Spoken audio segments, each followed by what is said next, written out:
mazima sipangisa amazambi yaka munana ku kyeyo olina kaki ennyonyi ya bulijjo olina ni living thing okugoba nakuyitana yakasobola kugendayo oli kyabulambuzi gwe chumi oli nkima ennyonyi kwakusibira mu ntoola Rwaba mufaki ocho chimanyi chitumanyira mayira chiro serious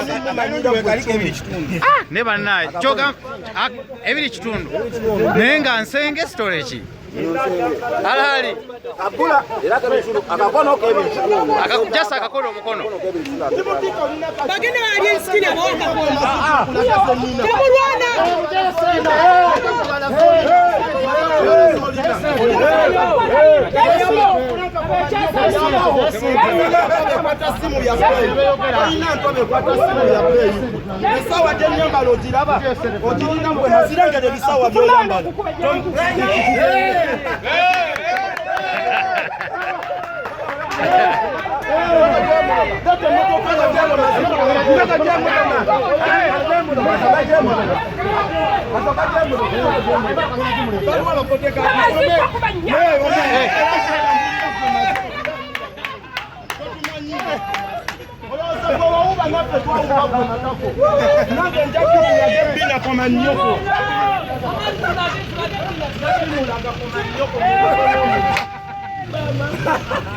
asisinga bingi nange nga nkukunamira ku mannyoko y'omu nange olina kaki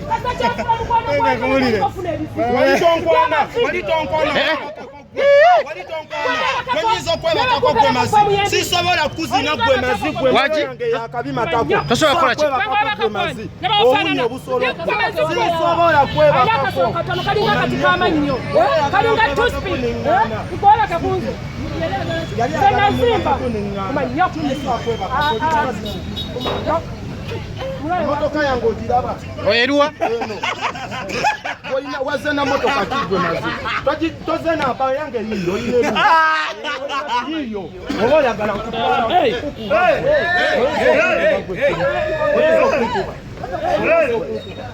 oyinza okunkuba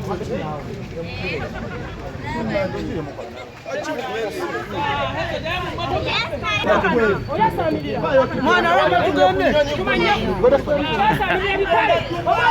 oli munaku kumanyako owaki tata munaku kyasamira chumi mufaki sinakwefoye munaku nze nazimba mpulidde mu statement z'okoze mbu yakuzina mpulidde mu statement z'okoze mbu yakuzina oba mukazi oyo asobola okukola kako nange kyembadde neebuuza oyo asobola okukola kunza levo yange yanebakeko buladi nazimba oli serious nga bazadde baafa nze bazadde bange balekera ebyokugaga wamago tugenda musamba yayingizawo emotoka soko zibalage oli serious iyo motoka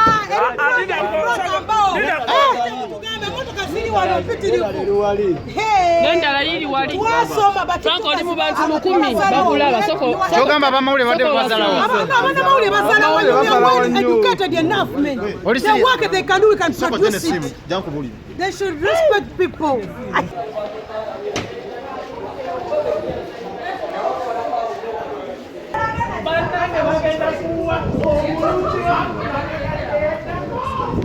agambye fwe nga ba tiktoka batimu kawumbi tuyamba omwana nga muyimbi nga atituukiridde tuyamba omwana nga alina content omulungi bino bye bakola ku tiktok era omwami Jose Chakala alina show gye yategese mu nnaku ezitali zawala era timu kawumbi right now tugenda muwa sente nakyo mugenda kitubuuza sebo olina sente meko zimpera omwami ono zimuwe fwe kastojja n'otituukirira tukuwa sente zaffe obutali musango tugula zitebo ne bwe tutatuulako Zimuwaze zikwase chakala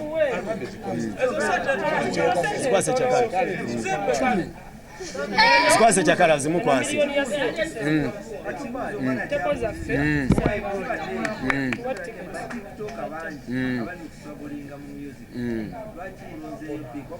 aha togenda wala alien skin linda ko first wait alien skin we yali ategese show banaye mupulirize alien skin we yali ategese show ngafwe batimu kawumbi fa basooka okuvaayo ne tugula ticket ne zitebo ezamala almost 10 million nawo obanga woliawo okola bulungi amawulire go waliwo akawala akabeera kana akawa olugambo kemanyifu TV akakola olugambo olulungi era nako we nakasinkana Sandra njamuwa 10 million nabo onobanga oli eyo ina ebintu ebisanyisa abantu tuli willing okuwa sente zoyagala ate okutali musawo ate n'abalala batutuukirire yes ate n'abalala batutuukirire yes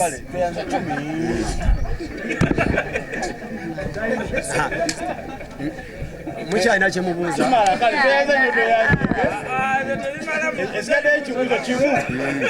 kibuuze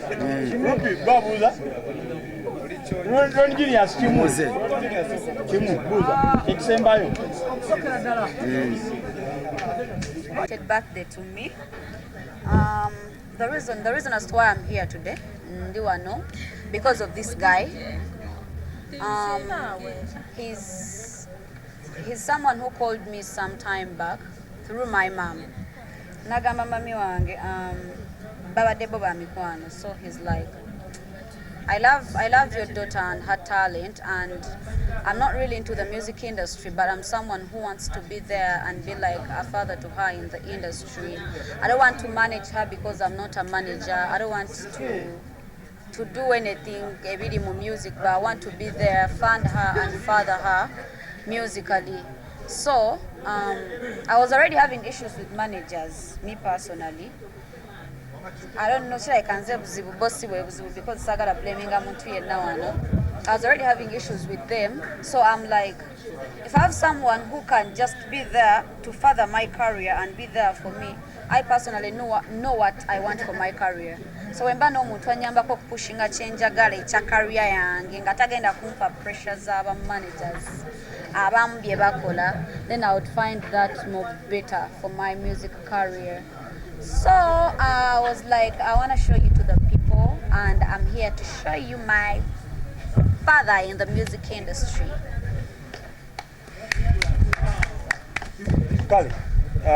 Ebigambo bibadde bitono because the press conference happened. Twabadde bakubeera wano sawa 10 naye tulaba obudde bugenzeemu. Amanya n'eddoboozi nze Calvin Kayanja ku lw'emirimu emirala naye saawa eno nze mwogezi wa tiimu Kawumbi.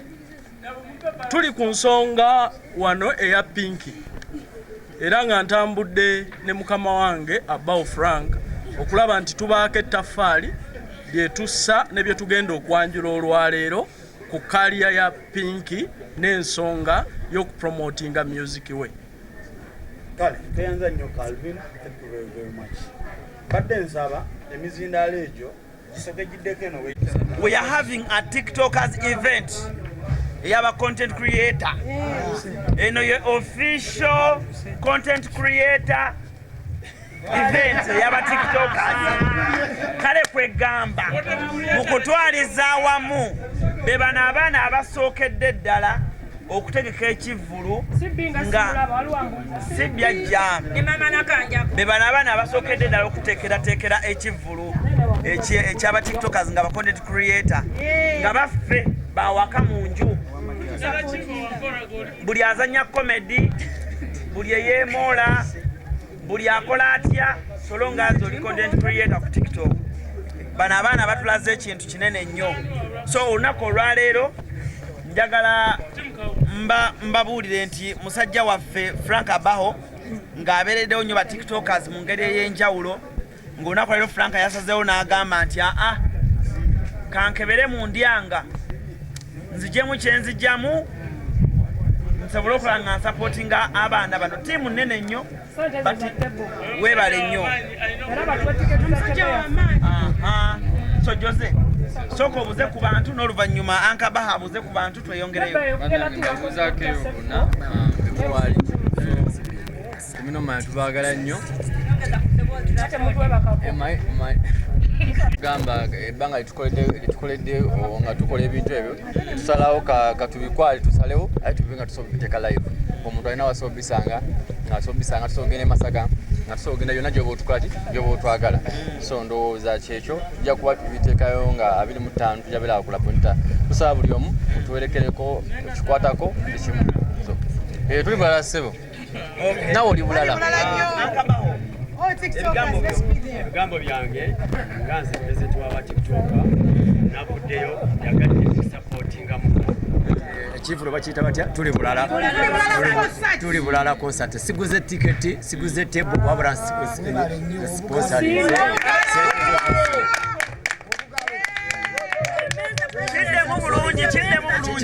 siguze meeza siguze tiketi wabula sponsorize oba bazigula mu mafuta ga motoka bamanyi tebo nja kugula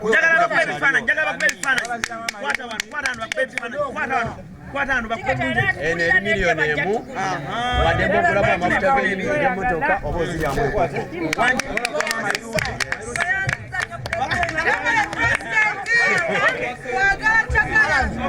Chakala nira kwanga tonavaawo Chakala ebigambo byo ebigenda